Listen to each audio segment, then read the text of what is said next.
She made their day worse. Well, the confrontation, the war between Ukraine and Russia continues. And that night, strikes were carried out on Russia again from the Ukrainian side and vice versa. Russia struck back at Ukraine accordingly. Well, it was a tough day, so the confrontation, the war between Ukraine and Russia continues. And that night, strikes were carried out on Russia again from the Ukrainian side and vice versa. Russia struck back at Ukraine in response. And today we will also discuss the possibility of a nuclear strike on Kyiv, which is being threatened again from Moscow. There are already, you could say, serious discussions going on there. Well, let's get started. Look, first of all, last night a strike was carried out on Volgograd with those very same flamingos. And not just on the city, but on a military facility, on a factory that supplied certain modules for long-range missiles, like the Iskander. So, on the night of June 27, Volgograd was attacked by drones and those very same flamingos which struck the FMPC Titan Barricades facility. This is one of the key enterprises for the Russian military-industrial complex. Here, it's shown roughly how it happened.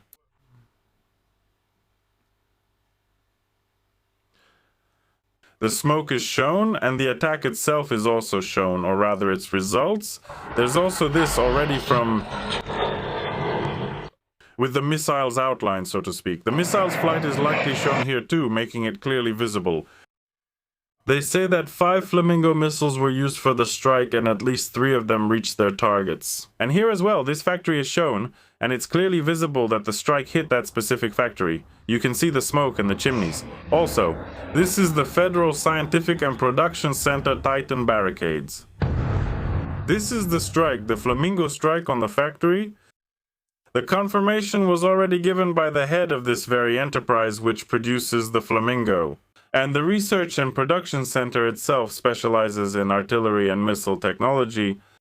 According to open sources, this is the only plant that produces launchers for the relatively new Iskander missile system. And here they also produce components for Yars and Topolem.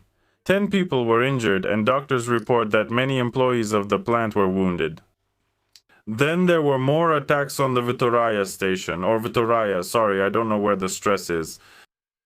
They have one here that supplies fuel to Moscow. For the second time in June, the SBU struck an oil pumping station in the Vladimir region of the Russian Federation. And here it turns out a repeated strike was carried out on the station itself, which pumps refined fuels to export ports and domestic consumers. Diesel fuel from the facility goes to the Moscow Ring petroleum product pipeline. And then it goes to large oil depots around Moscow. Some of the products are exported and some remain in Russia. The drones hit the technical buildings of the station, after which a detonation occurred. The problem with these refineries is that it's not always possible to repair them quickly. It takes anywhere from a month to 2 or 3, depending on the complexity and scale of the damaged facilities. And the difficulty is also that as soon as you fix it, new drones come in. It was the same, for example, with Ukrainian power substations and, well, with all the facilities. So you repair it, and it's especially difficult to get turbines, for example, because it's not something you can just make on the spot or fix with some wire. You have to order them, you have to install them. You have to set it up, and as soon as you finish all that, new bombs or drones come in and destroy everything again. It's the same problem with oil refineries. They are, first of all, technically complex. It's not just some pump with a pipe. There are really complicated modules there that you can't just make on the spot either. And as soon as you finish everything, a new device, drone, or missile comes in and bombs it all because that's just how it is. The gasoline issues have now been covered. Let's watch until the end. This operation was carried out as part of the 40 Days project which was initiated by Zelensky. It's a rather strange operation. We'll talk about it a bit later as well. As for fuel, there's a whole chronicle of the fuel crisis in the Russian Federation. And it is said that these problems started about a month ago, not on the 21st May, when Peskov told journalists that he did not expect a fuel shortage. But we know that as soon as the government of any country, especially those with the Soviet style, says that something shouldn't be expected, that's exactly what we should expect. I've said this many times. If the government says there won't be any problems with food, you need to go buy exactly those products that are supposedly the most reliable, the ones they say will definitely be available. You should worry about those more than anything else. The same goes for currency. If you're told not to go to banks or exchange your currency for dollars or euros, you should do it immediately. It's best to act before these announcements, since lines will form. But as soon as the authorities firmly and clearly state that there will be no problems with currency, in my experience there have always been problems. It's the same with fuel. As soon as Peskov started saying that there's plenty of fuel, more than enough, there won't be any problems, well, that's exactly when the problem started. So, 10 days later, on May 31, they already introduced fuel coupons in Crimea. The next day, the largest gas station chains ran out of them, and then it spread further. It was already happening across Russia. The export of aviation kerosene was banned, which didn't really help. On June 3, reports appeared about restrictions on gasoline sales in Moscow and the Moscow region. Some particularly gifted commentators there are still saying that nothing like that is happening. In Sevastopol, QR codes were introduced, but then even they stopped working. Now Aksyonov has declared a state of emergency. He declared a state of emergency across Crimea yesterday. What? There's no fuel. Then some refineries were allowed to produce gasoline and diesel for the domestic market, but with Euro 3 standards. The largest network, Rosneft, limited gasoline sales as early as June 16 at gas stations across Russia. It has been calculated, yes, it has been calculated that various problems are observed in 53 regions of the country. Russia, of course, is experiencing fuel problems. In 2 days, the armed forces of Ukraine, June 16 to 18, they attacked the Moscow oil refinery, which is also one of the most important resources. In Crimea, they stopped selling gasoline on June 21. On June 22, Avito, Ozon, and Wildberries banned advertisements for fuel sales. By the 23rd, problems had already started in Siberia, including in KHMAO, the Khanty-Mansi Autonomous Okrug. Moreover, it ranks first in oil production in Russia. There don't seem to be any refineries there. And as a result, it's like the shoemaker's kids going barefoot. On the same day, June 23, Alexander Novak briefed Vladimir Putin on the fuel situation. He stated that it's difficult but under control. Then Kazakhstan was asked to sell, and after that these problems started rolling in. Now it's even affecting public transportation. There in Irkutsk, Kurgan, Vladimir, Ivanovo and Kaluga regions, they raised the fare prices. Well, on June 26, the same deputy prime minister stated that Russia has enough fuel reserves for everyone. And just like in 1998, there will be no default. Of course, then Zelensky drew attention by approving a certain SBU operation to force the Russian Federation to make peace. And this strange operation is accompanied by a photo in which Zelensky is presented with a report on the introduction of long and medium-range sanctions. It's the old joke about missiles and drones which they're planning to scale up for attacks on the Russian Federation. And as a result, there are attacks on military and energy facilities in Crimea and other regions. Naturally, people in Russia are dissatisfied with the current situation. And, for example, it recently became known that the highest levels of government are already discussing the possibility of a nuclear strike. That is, there are also preventive measures like striking the West as well. Let's talk about this now. But the main discussion right now is about striking Bankova over there. The decision-making centers which, despite all these red-brown lines, still remain untouched, and many other things as well. So, the counterattack is already starting. Russia launched 129 drones at Ukraine last night. In the Sumy region, 10 people were injured. Russian troops have struck, we're told, several regions of Ukraine. And there are massive drone attacks. We'll talk more about nuclear issues in a moment. Here are photos, also what has been achieved as a result of all this. And here, well, mostly residential buildings are shown. Industrial sites were not photographed. And here are also some shots of what, well, this is already in Kharkiv region. Here are shots of what was hit. Firefighters, or rather firemen, are trying to restore all of this. According to Ukraine's Air Force, a total of 129 drones attacked Ukraine overnight. 113 of them were neutralized. Now, about nuclear weapons, the so-called Hawks. If you don't know who they are those who insist on constant escalation of the fighting. There are Hawks everywhere, in any country where fighting is taking place. And regardless of the possible consequences, they always say, let's intensify, let's hit there, let's hit this, let's destroy that. And sometimes it works, like in the case of, for example, Trump and Iran. Sometimes it doesn't. Now the radicals are speaking, those who are unhappy with the Ukrainian drone strikes and disappointed by what they consider a broken promise. In general, the spirit of anchorage has disappeared somewhere. They want to move away from diplomacy and go for escalation. This isn't the first time calls for tougher measures have been made. But Medvedev almost every day writes in his chat that after capturing another Finland, we need these nukes and those over there, and nuclear ash everywhere, the whole world in ruins, but not today. Well, Medvedev, yes. Then they write the following. What else has to happen before we start fighting for real? War means victory at any cost. Ukrainians are fighting, so they're using everything they have, said the oligarch Konstantin Malafeev after another oil refinery was hit and a fire broke out. He asks the following.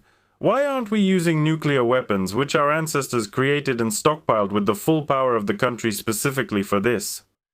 Right now, many so-called war correspondents and nationalists are calling, for example, for major Ukrainian cities to be made uninhabitable through bombing. Others say it's time to abandon peace talks and that systematic strikes are needed, even though, apparently, they are already being carried out every day and every night. I don't know what else could be systematic besides nuclear strikes, but in general, all of this is already being carried out at the very limit of what's possible.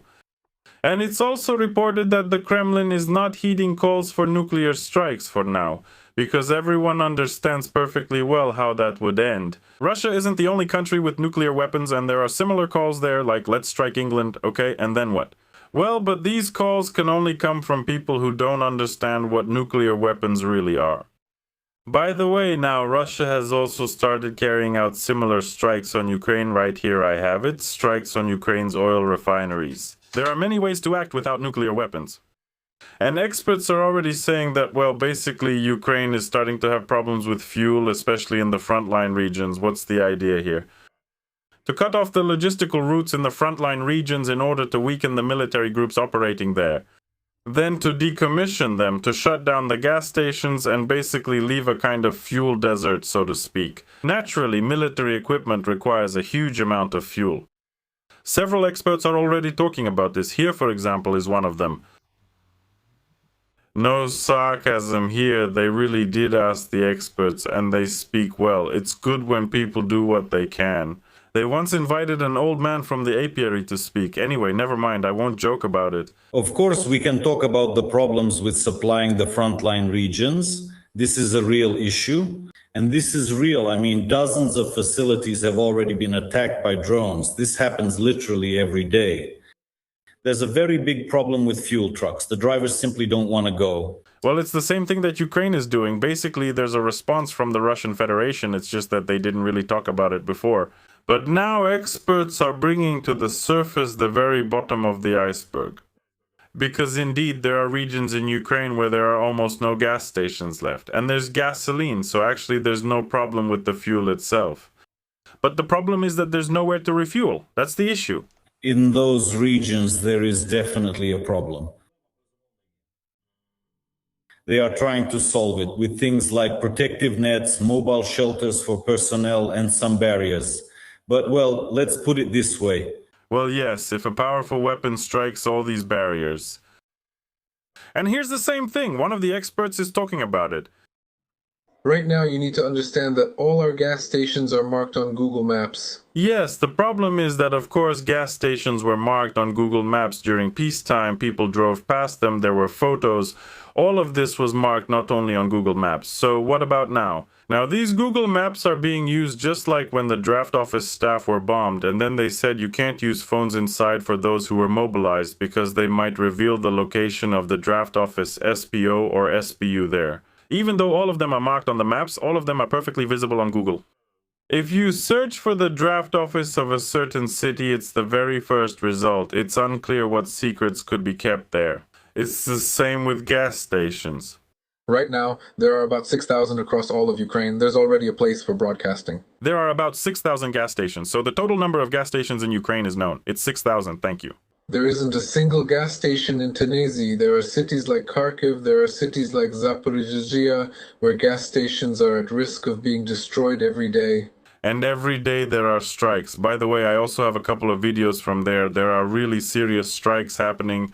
And the amount of fuel available both for the population and for military purposes is gradually decreasing. Businesses have no contact with the authorities at all. There is no way to buy anti-drone nets, nor any way to install them or get advice on how to do it properly. Because, well, businesses are not specialists in anti-drone nets. There is no contact at all. Well, that's already a business problem. Really, in Ukraine, there's a huge problem with business. And honestly, I don't even understand how small and medium businesses survive. Well, the big ones are still okay. So, respect to those who are watching me from Ukraine who have small and medium businesses who survive and even manage to make money. Honestly, I just don't understand it myself. I myself had a few small companies in Ukraine. Back then, it wasn't easy, and now it's even harder, so respect. So what? Let's look at the results of the Islamic leaders. Because it's one thing when we're shown information about difficulties, and another when some bearded guy looking like Chewbacca comes out and tells us how everything is great, that everything is on track, it's all just a psyop, there's no pacification, we're all stronger. If we start pushing now, we'll end up all the way to Sakhalin and Tuva. Well, for example, there's a well-known, interesting, and notable leader among all of them. Quina. That's Omelian, who used to build a network of Elon Musk's hyperloops back home. Basically, he was just lining his own pockets. And then he spent a few days in the armed forces, took a few more photos here. And when he was officially accused, it turned out, Kaminga, that he was avoiding military service. He started to officially avoid it and fled to the United Kingdom. And from the United Kingdom, he tells, first of all, how he is being persecuted for his political beliefs. Suddenly, essentially his beliefs, he suddenly became an opposition figure. And secondly, he keeps calling for mobilization and for the war to continue. Well, from the United Kingdom, you understand, basically. And let's listen to what he has to say. This changes our state's defense priorities. That means drones and all other means that strike the enemy. Our losses in this case are minimal because we have actually combined all resources so that robots, not people, are fighting. Yeah, that's exactly why the losses among the assault troops are huge, because robots are fighting, not people. Makes sense, of course, just perfect logic. That's what I like about Emelian. He always has such powerful negative logic that it makes you need special glasses just to handle it. Because from this ionizing radiation that penetrates the whole universe, even glasses you see fall off, you need to hide from it. And I highly recommend also wearing some kind of protective gear when listening to Emelian, not the kind you might be thinking of, but other ones. And you have the best chances of coming back alive whole and in a normal state. So why did you run if you had so many chances? That's what I want to know. He showed his leg, the one that was supposedly broken by a bullet, a shell, or a fab, something like that. He wrapped it with a single layer of bandage and said that was it, he was wounded. With a perfect hairstyle, he took a photo in some bunker in a wheelchair, kind of like Timoshenko. He's now broadcasting from the UK, claiming it's not scary to go to the front because you have a good chance of coming back alive. So, a person of conscription age ran away. I mean, he's a draft dodger officially, and there's a criminal case opened against him in Ukraine. He ran away because he was afraid of the front, and now he's saying that you can come back alive from the front. Well, honestly, I have no words. To civilian life. And you served your 2 or 3 years. You went back to your original civilian job. Dima KD, you came back. What's up with him? Well, anyway. This guy, of course, he's really interesting. There are, of course, others. For example, here we have a Cossack brother. I'll show him now. Here he is.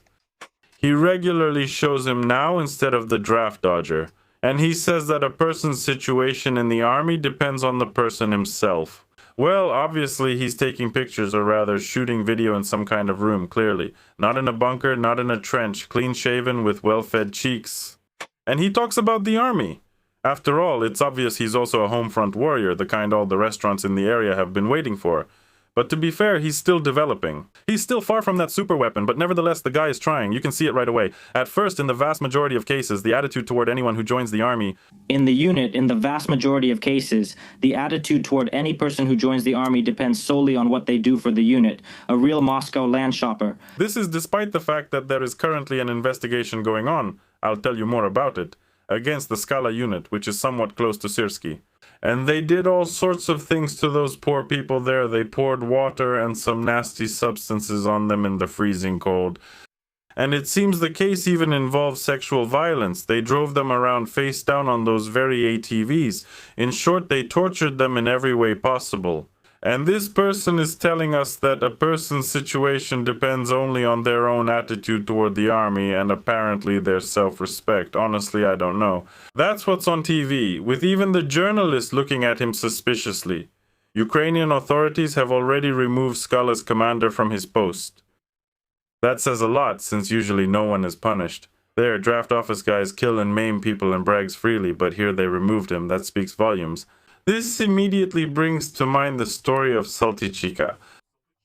Saltykova was a landowner who tortured serfs in Tsarist Russia, and the violence in her estate reached such a level that even the Tsarist authorities took notice, which in principle was almost impossible. That is, everyone did whatever they wanted with the serfs. If you wanted to trade a family for a hunting dog, you could, even if it meant separating children from adults. Beating them with whips or a knout was nothing unusual either.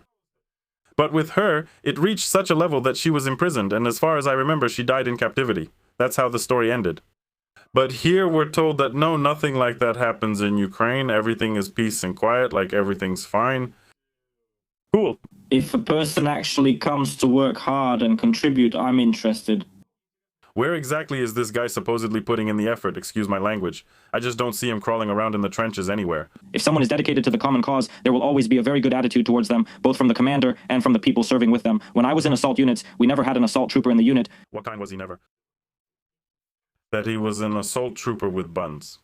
Well, maybe he's a vegan. Judging by him, he's not exactly like that, but there are some assault unit guys out there that you look at and think, my God, you must be storming restaurants every day. How do they even handle it? So what? And then there's also this kind of female deputy. Her name is Rudik. She lives in the US, but for some reason she comes to Ukraine just to make a couple of statements. A hybrid of young Lenin and a young husband is sitting on the left, and obviously his appearance suggests that this Rudik is telling us some nonsense. Because Ukraine is now growing as a state that will, yes. Yes, it's growing, wow, but in which direction? Maybe it's down, or up, or sideways, or diagonally. How is it growing? Please answer. Maybe it's not in Euclidean space, and there's some kind of growth happening there that's not related to the dimensions we're used to. Maybe, but then young Lenin fell asleep. In short, even though he has his little pink glasses, they didn't help him see the bright future. He just fell asleep, that's all. To dictate its terms to its neighbors and to the European Union. Ah, I see. So Ukraine is dictating its terms to the European Union. Got it. Well, first, we won't give anything away. Second, we won't surrender. And now... Third, let's send Rudak to the front line so she can do something there. Together with Tipcom before that, and also with that previous Amelian, we'll gather everyone and send them. That's why more help is needed to pressure Russia. Pressed. I wonder, what will this very Rudak be pressed with? Honestly, I can hardly imagine what she could use to press there, but maybe she has some secret forms of weaponry that she uses. Maybe. Well, these are the kinds of stories we have. That is, the attack on Russia continues, and similarly, it's already happening to Ukraine. Everything is spinning, the wheel of violence is turning, all the hawks are satisfied. Well, and you and I, we are waiting for peace, just waiting and waiting. I hope that this waiting will finally end and we will see it. Goodbye, everyone. That you shouldn't be afraid to tell people the truth. You have to be more responsible. We need to teach that people have duties as well as rights and must be ready to be mobilized by either the Ukrainian or Russian army. So when you realize this and make your choice, it becomes a little easier to live. So no, you have to be reasonable. There is no other choice as an assault trooper. Friends, I would really like to sing with you, but my wife doesn't allow me. Belt after belt, pass the ammo. The Ukrainian insurgent doesn't back down in battle. Pass the ammo. The Ukrainian insurgent doesn't back down in battle. A young man from Lviv loaded up his ammo belt. He went for Ukraine, for the country and the cause.